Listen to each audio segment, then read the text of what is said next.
প্রিয় নেতাজি, অনেক দিন ধরে চিঠি লিখব ভাবছিলাম, কিছুতেই আর হয়ে উঠছিল না।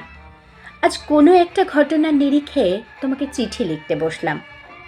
ছেলেবেলায় আমাদের দোতলার ড্রয়িং রুমে তোমার ছবি, জন্মদিনে পেতাম বই, সেখানেও তুমি।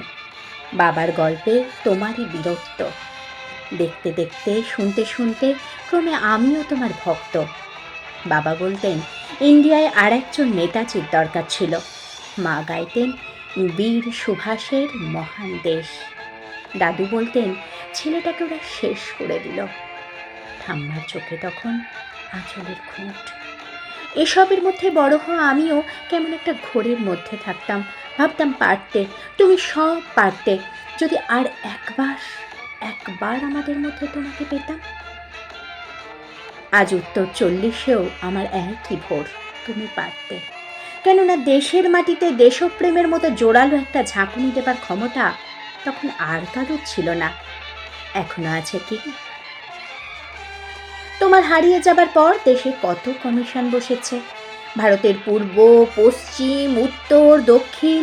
কোনো পীর, কোনো সন্ত, কোনো দয়ালু বৃদ্ধকে দেখে ভুল করেছে সবাই, ছুটে গেছে তুমি মনে করে, কিন্তু ফিরেছে মাথা নেড়ে।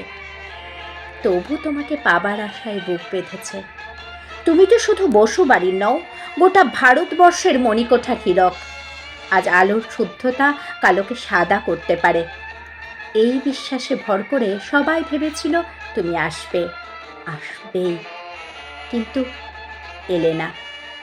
কেটে গেল অনেকগুলো বছর, পেরিয়ে এলাম জীবনের অনেক গলি খুঁজে।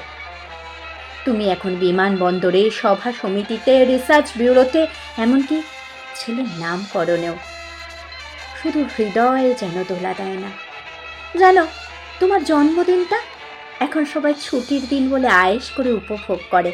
আর ছেলেরা, তারা তো এখন দেশের থেকে বিদেশের খবরই বেশি রাখে। আর মেয়েরা, তারাও স্বাধীনতার ভেলায় চড়ে হতচকিত।